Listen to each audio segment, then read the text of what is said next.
Very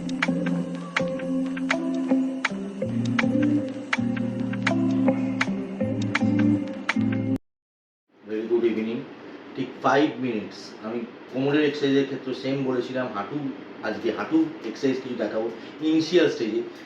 মানে নিতে problem থাকলে অনেকেরই প্রবলেম হতে পারে, কিন্তু নিতে অনেক রকম প্রবলেম আসতে পারে, লিগামেন্ট ইনজুরি, মাসেল স্প্যাজম, আমি এই সব দিক থেকে বাদ দিলাম, কারণ লিগামেন্ট প্রচুর আছে, ACL, anterior cruciate ligament, posterior cruciate ligament, তারপর এমসিএল, এলসিএল, প্রচুর এক্সারসাইজ, আমি সেই দিকে যাচ্ছি না।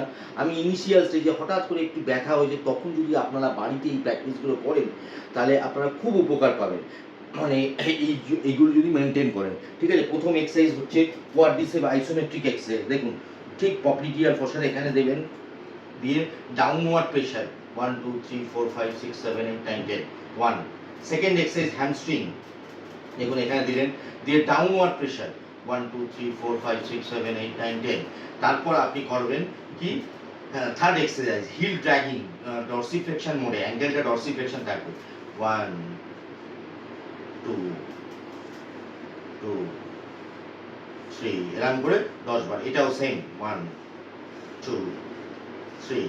এবার অ্যাঙ্কেল অ্যান্ড টো মুভমেন্ট, মানে ফোর্থ এক্সারসাইজ, দেখুন 30 টাইমস, সবই 10 বার করে হবে, শুধু অ্যাঙ্কেল অ্যান্ড টো মুভমেন্ট, কোনো হোল্ডিং হবে না, হ্যাঁ, 30 টাইমস। ঠিক আছে, লাস্ট এক্সারসাইজ হচ্ছে টিপটো, দেখুন স্ট্যান্ডিং পজিশনে দাঁড়াবেন, কিছু ধরে দাঁড়াবেন, এই দেখুন টিপটো 10 বার। ঠিক আছে, এইগুলো করুন, ইনিশিয়াল স্টেজে খুব আরাম পাবেন।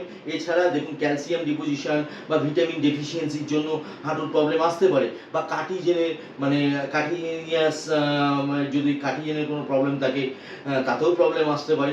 তো এইগুলোর থেকে আমি দূরে সরে গিয়ে ইনিশিয়াল স্টেজে যদি আপনারা এইগুলো প্র্যাকটিস করেন বাড়িতে, তাহলে জিনিসটা ফার্দার অনেকটা প্রবলেমেটিক হবে না।